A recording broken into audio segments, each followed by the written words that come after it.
saúde, infelizmente nesse período de quarentena não podemos ter aulas presenciais. Então vamos aqui pela internet, espero que todos estejam estudando bastante, espero que todos possam estar acompanhando. E hoje a aula de matemática relativa ao dia 13 de abril de 2020. O nosso assunto vai ser ideias associadas a operações fundamentais. E você pode acompanhar a partir da página 32 do livro. Primeiramente, vamos relembrar as operações, são elas a adição, a subtração, a multiplicação e a divisão. Ideias para adição. Nós temos aqui uma que se chama juntando quantidades. No último fim de semana, uma loja de peixes ornamentais foram vendidos 14 neons, 25 paulistinhas e 15 patis. Quantos peixes dessas três espécies foram vendidos no fim de semana? Ao juntar essas quantidades, nós temos a resolução que são 14 neons, 25 paulistinhos e 15 patis, totalizando 54 peixinhos. Uma forma de usar a adição. Para a subtração, um cliente queria comprar 24 paulistinhas, mas só tinha 18 na loja. Quantos faltaram? Então, a resolução são os 24 menos os 18, faltaram 6. Uma atividade que está aí no livro, você pode fazer ela, a gente vai fazer ela aqui parcialmente, é o exercício 2, lá na página 34. Ele apresenta um quadro semelhante a este, e ele pede que seja completo A e B, e ele põe aqui a expressão A mais B. O A é 25, o B é 5, 25 mais 5 que é igual a 30. A outra parte, B mais A, que é o inverso, 5 mais 25, que é o mesmo valor, 30. A outra parte do quadro a ser completada, 16 mais 8, tem o A e o B. O A vale 16, uma vez que o A é quem aparece primeiro. O B vale 8, uma vez que o 8 é que aparece segundo. E lá na inversa, o 8 é quem aparece primeiro e o 16 é quem aparece em segundo. Essa é a propriedade comutativa da adição.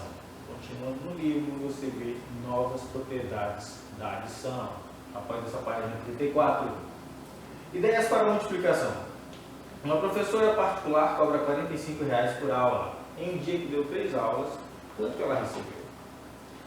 Podemos somar 45 mais 45 mais 45, mas essa não é a aplicação é multiplicar 3 vezes 45 e R$ 135,00 foi o que ela recebeu. Outra ideia para multiplicação relativa à proporcionalidade. Cada quilograma de um determinado bolo custa R$ 16,00. Arthur queria comprar 3,5 kg. Quanto ele vai pagar pela encomenda? A gente sabe que 1 kg custa 16, 3 custarão 48, meio quilo custará 8, 3,5 kg será a soma 48 mais 8, que resulta em R$ 56,00 que ele vai pagar. Outra ideia para multiplicação é o número de possibilidades. Aí nós temos aqui, em um determinado restaurante, um peixe oferecido com alguns acompanhamentos, e também molhos. Então, a pergunta é, quantas são as possibilidades que a pessoa tem de fazer o mesmo pedido desse peixe? Contamos ali o purê, arroz e os legumes cozidos como acompanhamento, são 3. Contamos também a mostarda, rosé, queijo e tomate como tipo de molho, são 4. Para chegarmos à solução, multiplicamos os acompanhamentos pelo molho. Chegamos a uma solução de 12 opções, são 12 tipos de escolhas. Uma ideia para divisão é repartindo em partes iguais. Em um restaurante, um grupo de 3 amigos tiveram uma conta totalizando R$ 120,00. Se for dividido entre eles, como que fica? Dividimos os 120 por 3 e chega ao valor de R$ 40,00 para cá. Quantos cabem? Aqui, quantos grupos de 4 pessoas, onde temos um total de 60? Quantos grupos podemos formar? Dividimos 60 por 4 e chegamos a 15 grupos possíveis. E agora que você viu tudo isso, eu peço que você vá lá das páginas 32 até 45, faça os exercícios. Eu agradeço a sua participação. Obrigado. Até a próxima aula.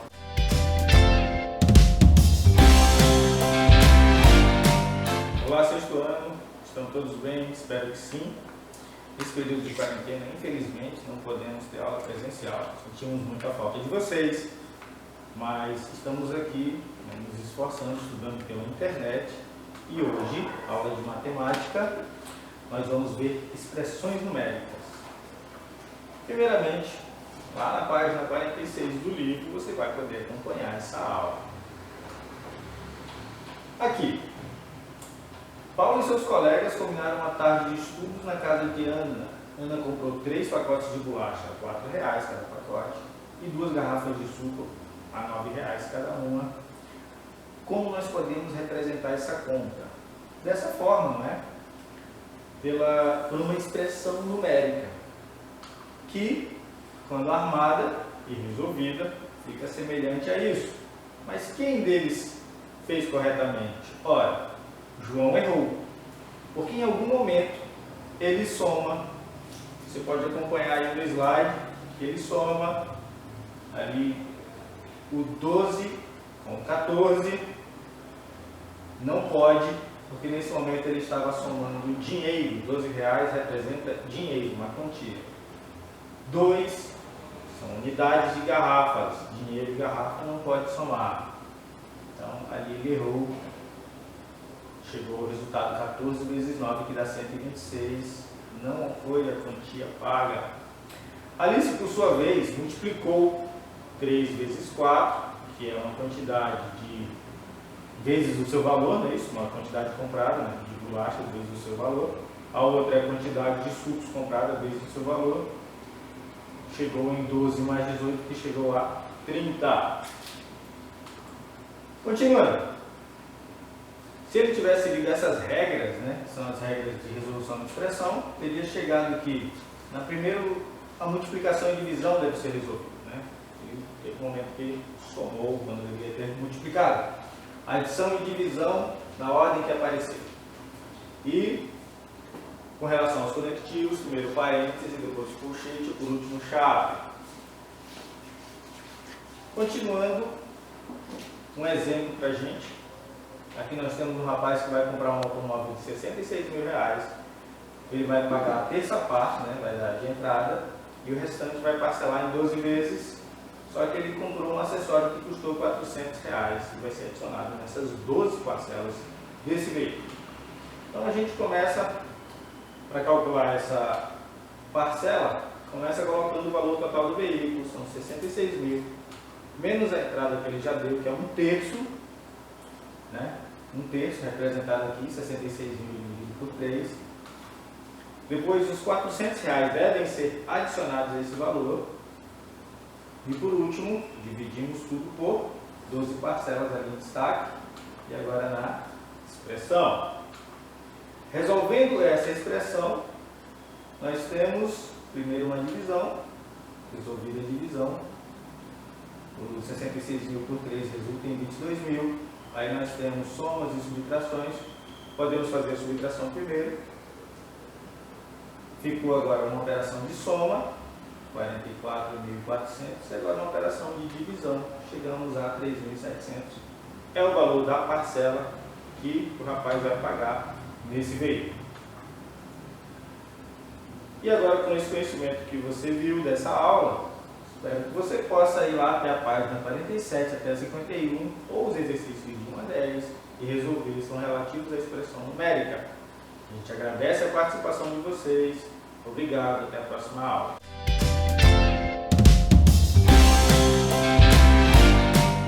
Olá, sexto ano. Estão todos bem? Espero que sim. Nós, infelizmente, não podemos ter aulas presenciais, estamos sentindo muita falta de vocês.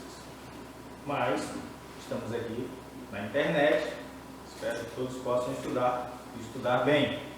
Hoje, aula de matemática, o nosso tema são critérios de divisibilidade. Isso aí vai ser usado por vocês durante todo o seu período escolar. inclusive no ensino médio. Para começar, lá na página 57 do livro, você abre lá e acompanha a aula. Vamos começar pelo 2. A divisibilidade por 2 é muito simples. Um número vai ser divisível por 2 sempre que ele for par. E um número é par quando ele encerra num algarismo par. Se ele terminar em 0, 2, 4, 6 ou 8, ele é par. Aqui eu coloco o 80 dividido por 2 dá 40. Depois de dividir 81 por 2 dá 40 e sobra 1. Não foi uma divisão perfeita. Depois 82 dividido por 2 dá 41. Divisão perfeita, sem resto. E depois o 83 dividido por 2 dá 41 e sobra 1. Então a gente já pode ver que os primeiros pares são divisíveis por 2 e os ímpares que estão entre eles não são. E aqui mais outro grupo de pares e ímpares, onde os pares são divisíveis por 2, onde os ímpares não são. Divisibilidade por 3. Um número é divisível por 3 quando a sua soma, quando a soma de seus algarismos resulta num múltiplo de 3. Aqui nós temos múltiplos divisíveis por 3, o 15.180, e ao somar todos os seus algarismos chegamos a 15. 15 é um múltiplo de 3, está lá na tabuada, 3. Então esse número é divisível por 3, 621, cuja soma é 9. O 9 está na tabuada do 3, então esse número é divisível por 9. 374.091, esse número também é divisível por 3. Ao somar seus algarismos, chegamos a 24, que também está na tabuada do 3. 3 vezes 8 é 24. Então esse número é divisível por 3. Divisibilidade por 4. Um número é divisível por 4 quando termina em 0, 0, ou quando termina em um par de números, que também é divisível por 4. Aqui nós temos o 260. O 60 é divisível por 4. 60 por 4 dá 15. Então o 260 como um todo é divisível. 300.524. Termina em 24. 24 é divisível por 4. Então o número como um todo é divisível por 4. E por fim, 1008, que termina com 0,8.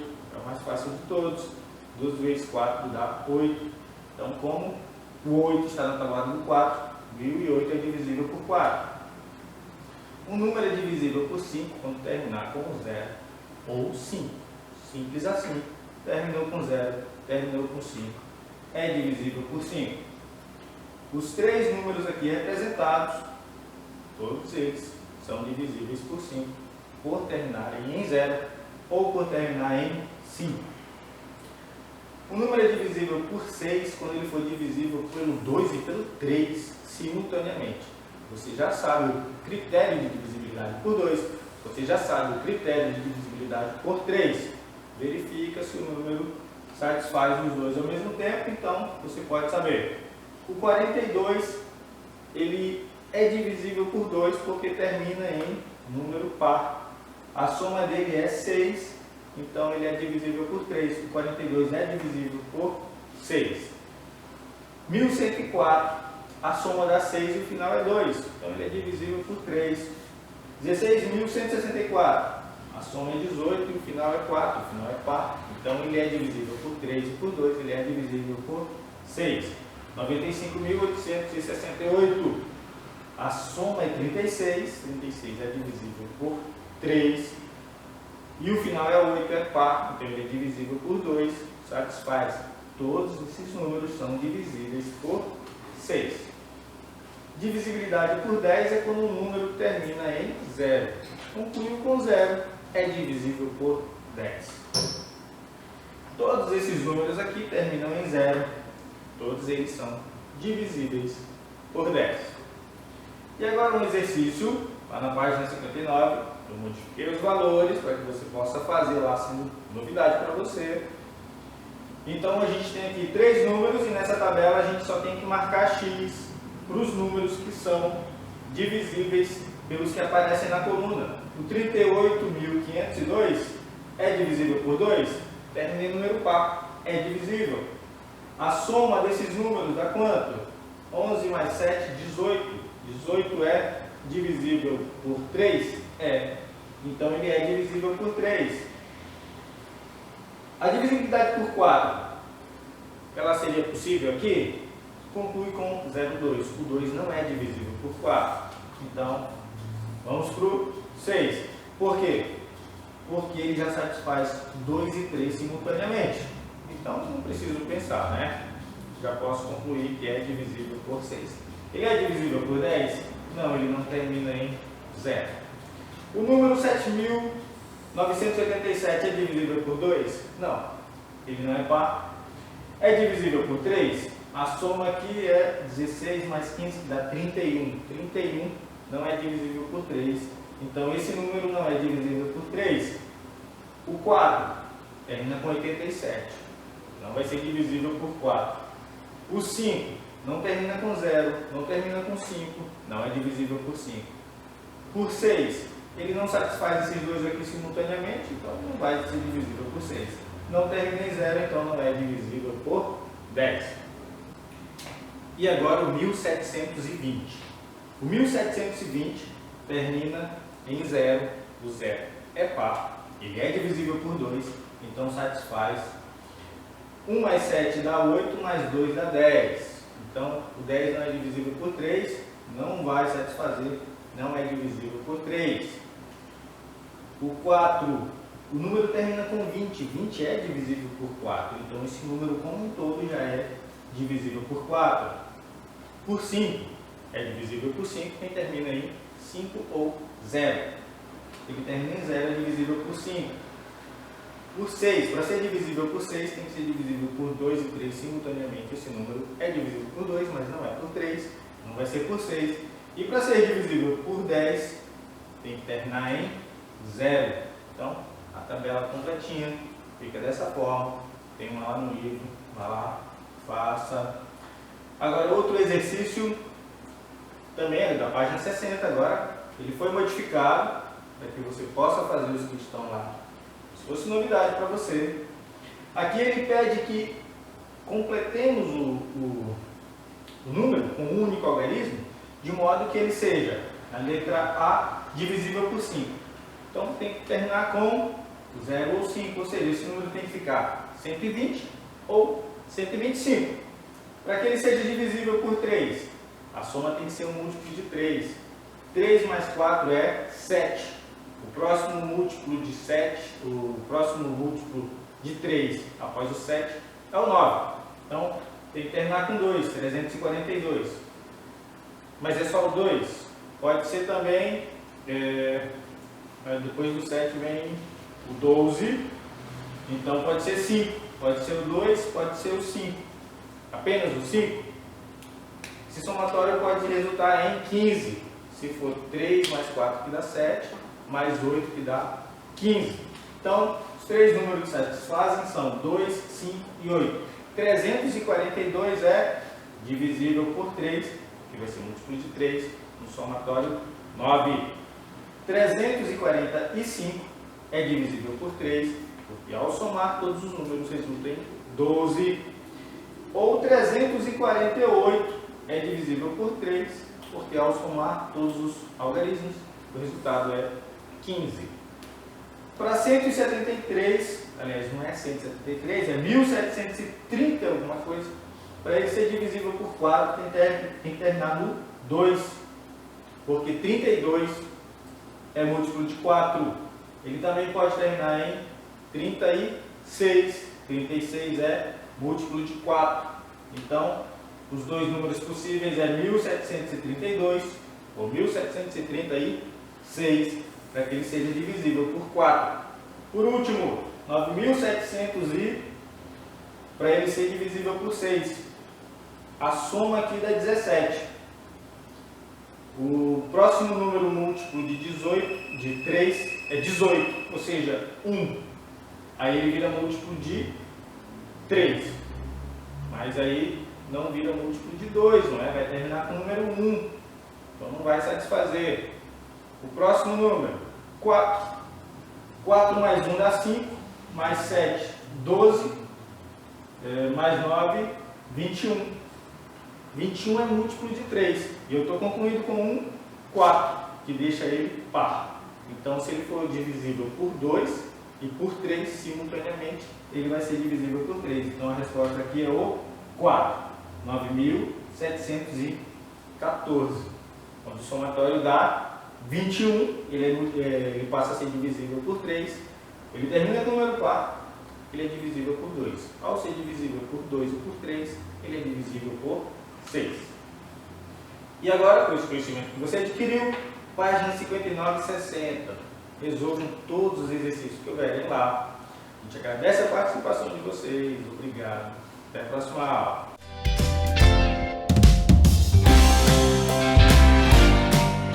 Olá, gente. Tudo bom com vocês? Me chamo o professor Edson Júnior. Nós vamos na nossa aula hoje de língua portuguesa no dia 17, do 4. Falta um dia para o meu aniversário e eu sei que vocês estão com saudade. Eu também estou com muita saudade de vocês, tá bom? Mas na nossa aula anterior nós vimos a questão dos provérbios, e inserimos eles nas HQs. E hoje nós vamos ver uma coisa que normalmente nós tínhamos uma certa dificuldade. Eu encontrei muitos alunos com dificuldade em relação a isso. Vamos lá. A aula de hoje nós vamos falar sobre sílaba tônica, sílaba átona e classificação das palavras quanto à tonicidade. Isso faz muita diferença, gente. Vamos lá, vamos para a nossa aula de hoje? Vamos lá. Só relembrando, HQ e provérbio. Eu coloquei aqui uma HQ que eu achei muito interessante, do Níquel Náusea e sua amiga Barata Flit, E aí vamos ver aqui o que ele está dizendo. Em terra de barata, quem tem chinelo é rei. Aí a Barata Flit responde: mais vale uma naftalina na mão do que duas rolando. E aí o Níquel Náusea responde: não suporto filosofia barata. O que eu coloquei aqui? Relembrando, os provérbios podem dar humor nas tirinhas, provocando um sentido de imaginação do seu leitor. Entretanto, para o leitor compreender o que está se passando, é necessário conhecer o provérbio.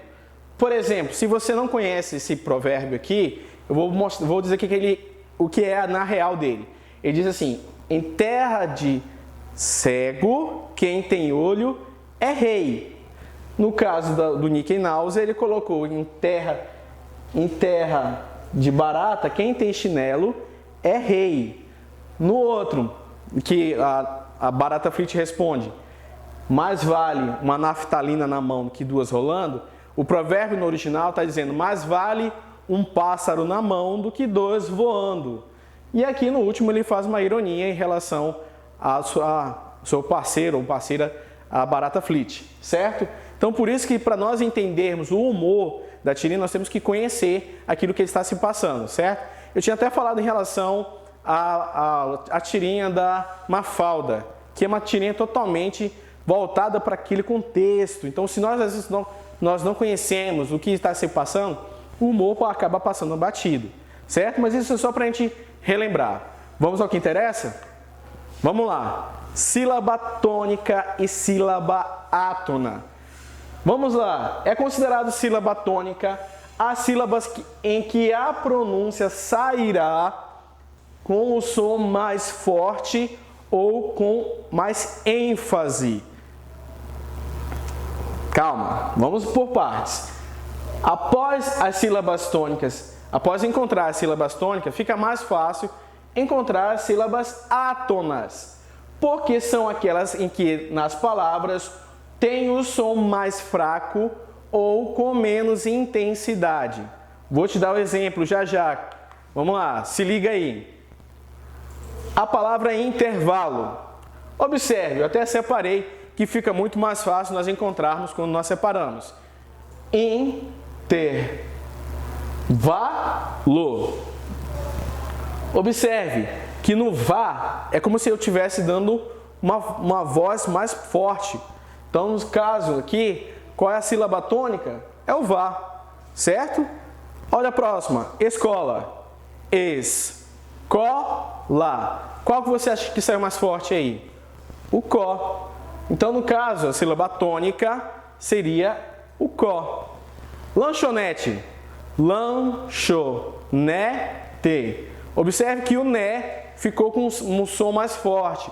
Ou seja, eu dei mais ênfase nele. Então, esses são as sílabas tônicas. Ah, professor, e cadê as sílabas átonas? Como eu tinha dito aqui no nosso slide anterior, eu falei que sai o som mais fraco ou com menos intensidade. Então, ou seja, in, ter e o lo são as sílabas átonas. Da escola, es e o lá. Lanchonete, lancho e o t são as sílabas átonas, certo? Então, fica mais fácil quando nós encontramos eles. Na página 48, que você tem que colocar a data, certo? Você vai fazer uns exercícios para você verificar a sua inteligência. Corta essa parte de inteligência, tá? O seu conhecimento. Então, ou seja, para você entender como é que está o seu entendimento disso. Faça os exercícios, certo? Não se esqueça de colocar a data. Certo, sabemos agora sobre as sílabas tônicas e as sílabas átonas. Vamos agora lá para a página 50, aonde fala sobre a classificação das palavras quanto à tonicidade. Vamos lá? Ah, tá. Vou deixar uma dica aqui para vocês. Olha, nas palavras com acento agudo ou circunflexo, né? Nada de risquinho, nada de chapeuzinho, é acento agudo ou circunflexo.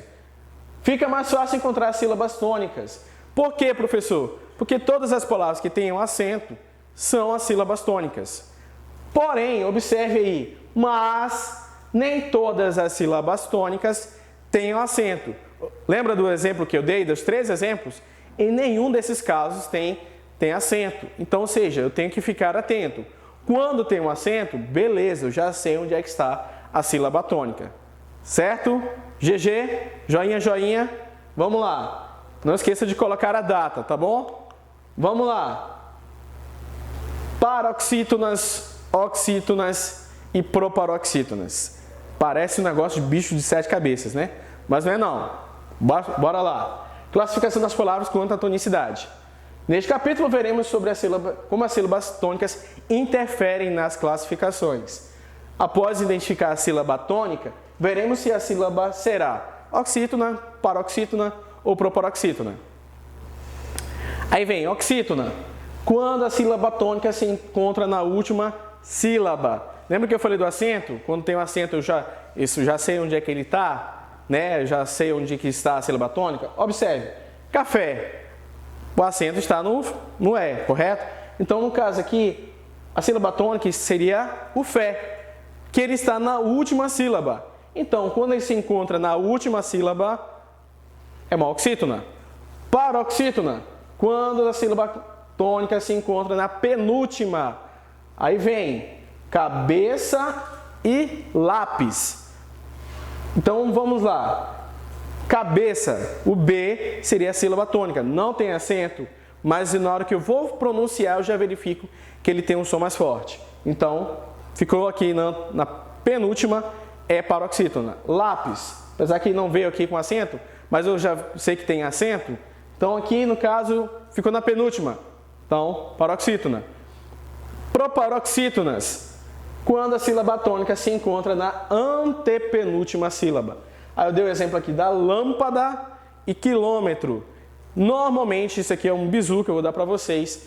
Normalmente as proparoxítonas são acentuadas. Normalmente, certo? Observação. Para saber todas as classificações, oxítonas, paroxítonas e proparoxítonas, é preciso saber onde está a sílaba tônica. Então, os exercícios estão aí para vocês na página 50, 51 e 52 e 53, para vocês se divertirem, passarem um tempo bom aí para vocês, tá bom? E isso foi a nossa aula de hoje, gente. Um abraço, fiquem com Deus.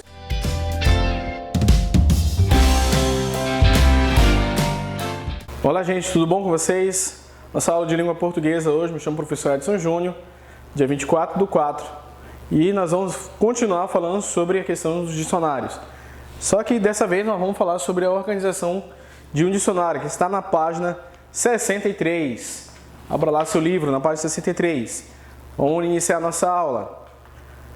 Vamos recordar? Vamos lá. verbetes, vocábulos e palavras guias.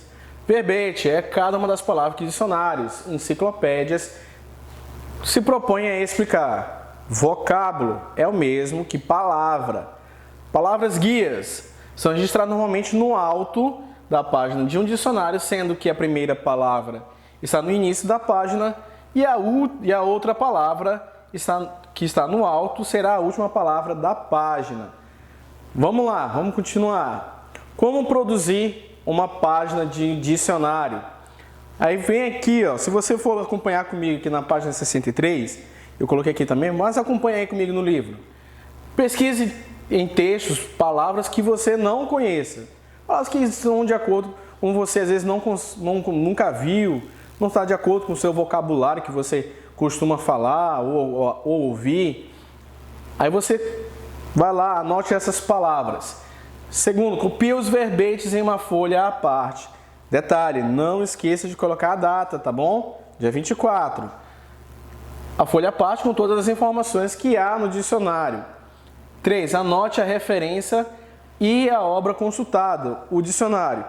E aí, nesse ponto 3, ele fala sobre a edição, ele fala sobre também todos os dados, tudo que for do dicionário, você anote também.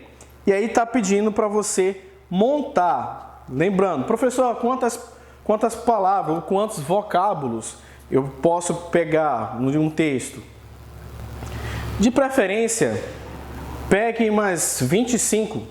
É muito, professor? Nossa, mas por que eu quero muito? Porque nós vamos juntar. Se você for verificar aqui na página 63, ele está pedindo para depois, quando nós nos encontrarmos, nós vamos montar o nosso dicionário da turma. Então, ou seja, cada um vai pesquisar uma página, pesquisar uma palavra, e aí você vai montar conforme está ali de acordo, está pedindo no caso da nossa montagem. Depois nós vamos nos encontrar e aí nós vamos montar um dicionário próprio. Vamos ver se nós temos aquilo. Eu quero que faça uma execução bem bonita. Lembrando, gente, se ligue nas letras. Por quê? Porque alguém vai ler aquilo, né? Ah, professor, mas está pedindo para a gente editar. Nós vamos fazer essa edição depois que nós montarmos tudo ela. Agora se liga numa coisa, gente. A avaliação será feita por mim. Eu farei. Vou dar até um brinde. Eu vou dar um dicionário grandíssimo, que alguns já conhecem. Vou dar um dicionário para quem fizer a melhor página de dicionário. Eu vou dar para quem fizer, mas tem que ser perfeito, hein? Sabe dos meus critérios. Tá bom, gente? E aí a nossa aula hoje se encerra por aqui. Quero que você se cuide para que em breve nós possamos nos ver. Tchau, tchau.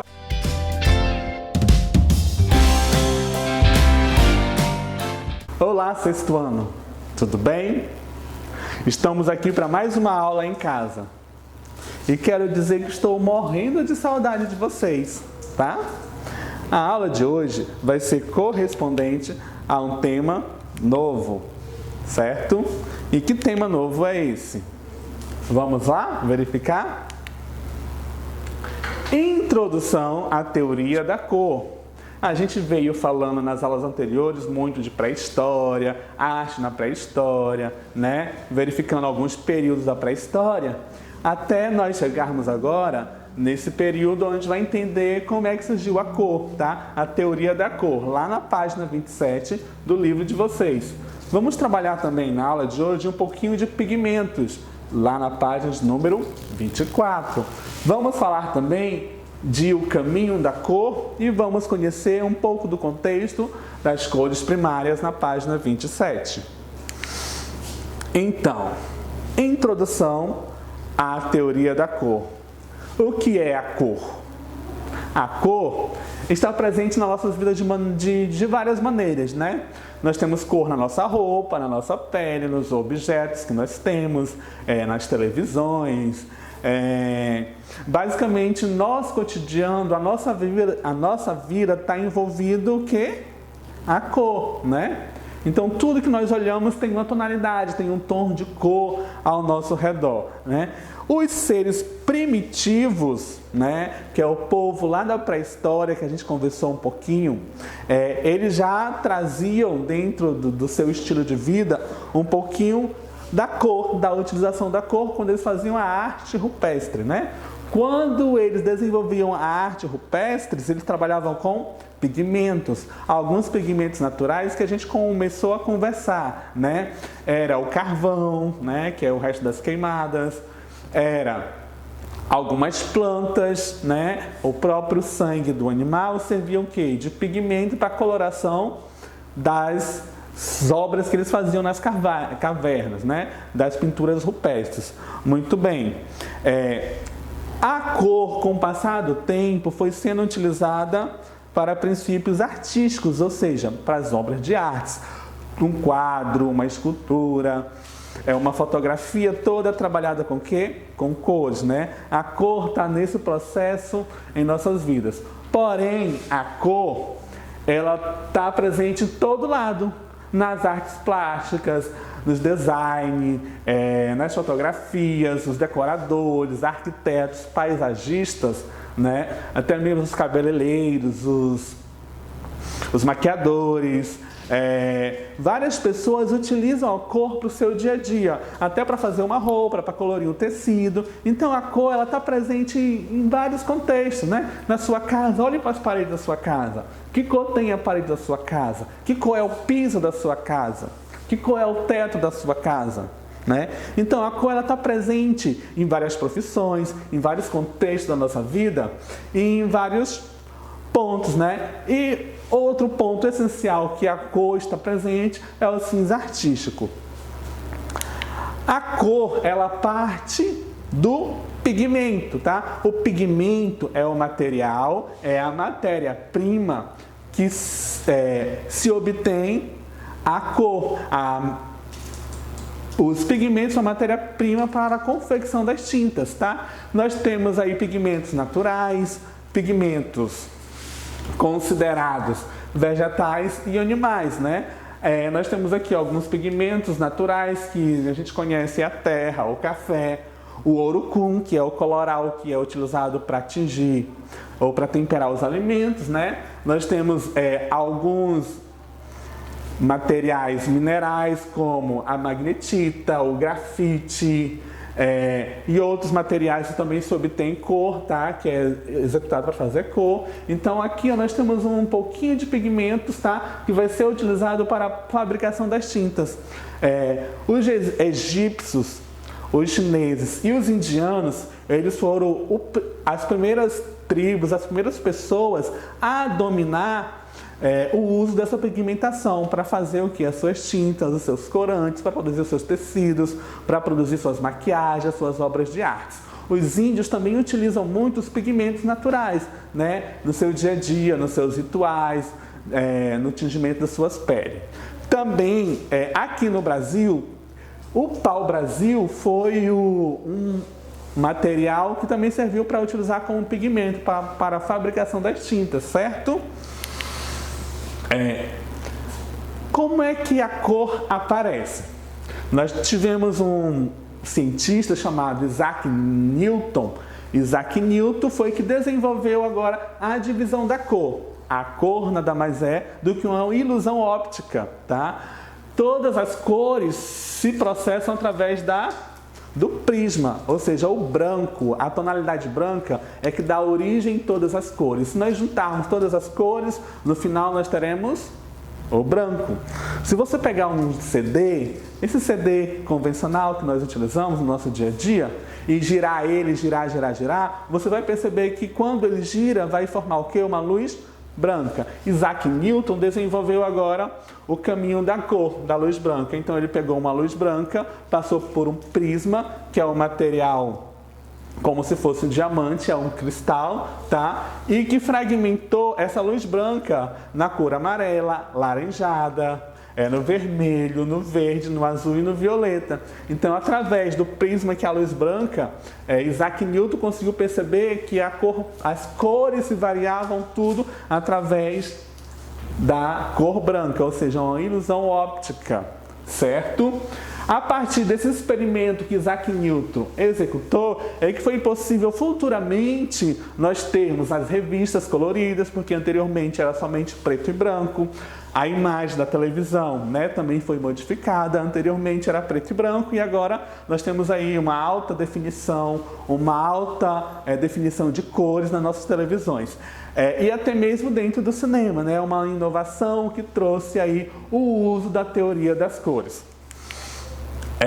As cores são divididas em cores primárias e secundárias, porém as cores primárias, tá, que são o azul, o vermelho e o amarelo, são consideradas cores primárias, ou seja, cores puras, que não podem ser decompostas, ou seja, essas cores não podem se fragmentar. Elas são as cores que dão origem às outras cores. Se eu pego o amarelo mais o vermelho, eu vou ter a cor laranja, uma cor secundária. Se eu pego o amarelo mais o azul, eu vou ter o que? Uma cor secundária, uma cor verde. Se eu pego o azul e o vermelho, eu vou ter o que? O roxo, tá? Então as cores primárias, o amarelo, o vermelho e o azul são cores primárias que, ao se juntá-las entre elas, tá? Duas cores primárias, eu vou formar uma cor secundária. Então as cores primárias foram as primeiras cores que deram origem às demais cores,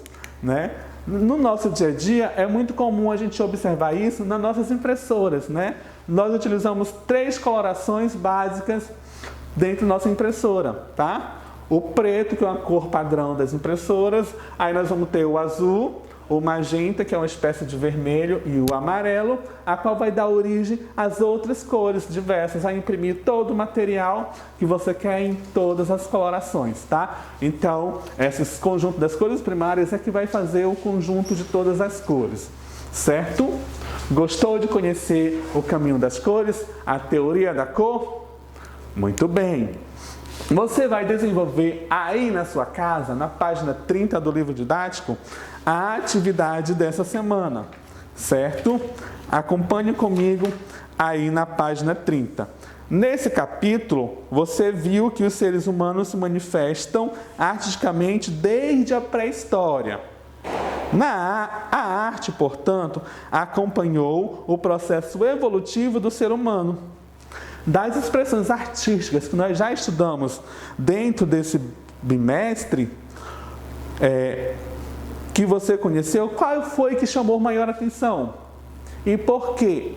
Você vai registrar aí na página 30, tá? Num espaço adequado para você discorrer e escrever o que mais chamou a atenção nas obras de arte que a gente estudou até aqui sobre esse caminho, sobre as expressões artísticas da pré-história e que foi apresentada até hoje, tá?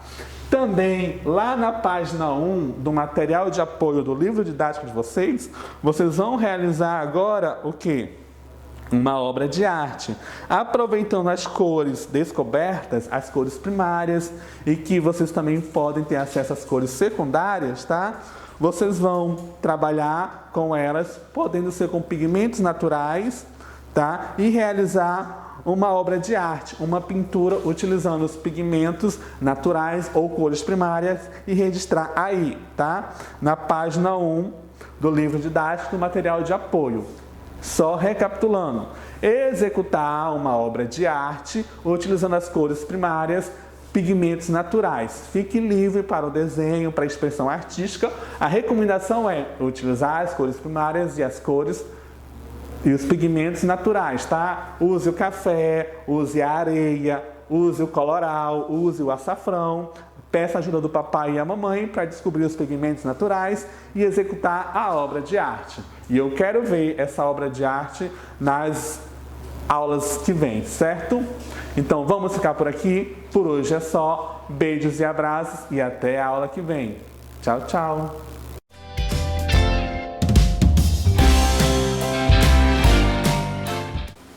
Olá, sexto ano. Espero que estejam todos bem. Espero que estejam todos com saúde.